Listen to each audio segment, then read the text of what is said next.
A statutory alert before I start today's story. This story may be disturbing for a few people as it involves rape and murder. If such incidents make you uncomfortable, then please skip this story and I'll see you next week. Today's story, which is based on an incident that happened in 1964, has spawned many investigations around it with different conclusions. For today's telling, I will rely on the version of the first report on this by the New York Times on 27th of March, 1964. Let's start today's story.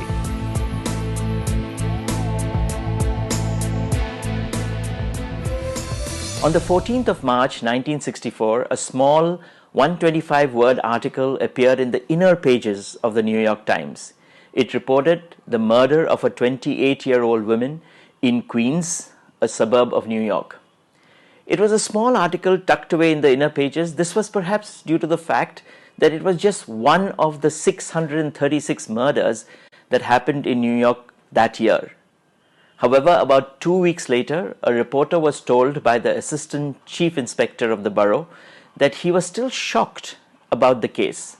Not about the murder, but what happened around it or what didn't happen. So here's what happened or didn't happen.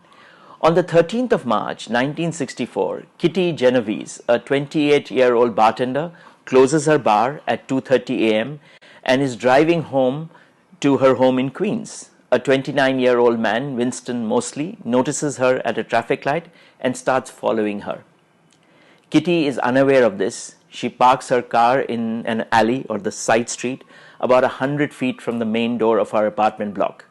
Mosley parks nearby. She's walking towards the front door when she realizes that Mosley is following her and she starts running. He starts running towards her, catches up and stabs her twice in the back, and she screams, "Oh my God, he stabbed me, help me, help me." Several neighbors hear her cry but do nothing. One of them opens their window and shouts, "Let that girl alone," and then closes the window. Mosley runs away only to return 10 minutes later, stabs her multiple times and rapes her on her doorstep. Shortly after the second attack, a neighbor finds Kitty, calls the police and waits with her. Kitty dies on her way to the hospital. What baffled the assistant chief inspector was that the investigation revealed that on that fateful night, 37 people heard this young lady's cry for help. No one went to help her. No one called the police. The title of the article that appeared in the New York Times on the 27th of March, 1964, 2 weeks after the incident, read, "37 who saw murder didn't call the police." The subhead read, "Apathy of stabbing of Queens woman shocks inspector." This article caused national outrage.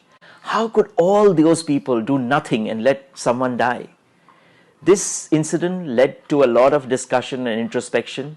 It is claimed that the murder contributed to the introduction of the 911 system, which came later, about 4 years later.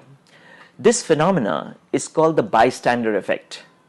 The bystander effect or bystander apathy occurs when the presence of others discourages an individual from intervening in any emergency situation, maybe against a bully or during an assault or any other crime. The greater the number of bystanders, the less likely it is for any of them to help a person in distress. There are two reasons why this phenomena happens. First, the presence of other people creates a diffusion of responsibility. Because there are other observers, individuals don't feel as much pressure to take action. The responsibility to act is thought to be shared among all of those present. The many witnesses of the murder must have said this to themselves, like someone must have called the police by now. The second reason is the need to behave in correct and socially acceptable ways. When other observers fail to react, individuals often take this as a signal that a response is not needed or not appropriate.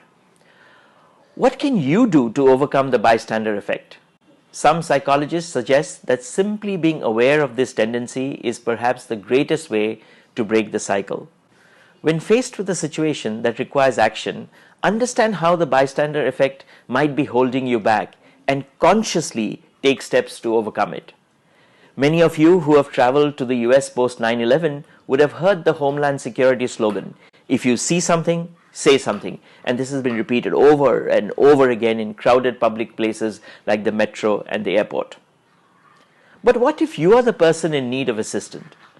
How can you inspire people to lend a hand? A recommended tactic is to single out one person from the crowd, make eye contact, and ask that person individually, specifically for help. You, that person in a red coat, can you help me? Now, by personalizing and individualizing your request, it becomes much harder for people to turn you down. And then, when they step up, they give the rest social proof that this action is acceptable, and then others join in. Hopefully, the awareness of the bystander effect will ensure you step up and help people even when many others hold back. We all need to ensure that we don't suffer from a diffusion of responsibility, a belief that someone else will be taking action. I hope you found this story useful, and if you did, then do share it with other people. We all need to be aware that we don't fall into the trap of bystander apathy. This is as true in life as it is in business. When you see that something needs to be done, just because the requirement is visible to many other people, don't assume that someone else will surely do it. Instead, step up and take action. That way, you'll inspire others to take action as well. If you like this story, we have over 100 like this on our website, www.storyworks.in. Our website and our YouTube channel has two playlists. The Story Bank playlist, which already has over 60 stories like this, real incidences that you can share to drive home a business point or inspire people to take action. The other playlist is called Leaders Speak. This has videos where leaders have shared stories that have created opinions they have. If you're sharing the same opinion with your team or driving home a similar message, you could use that story. Hope you're inspired to use stories to increase the impact of your communication. See you next week. Bye for now.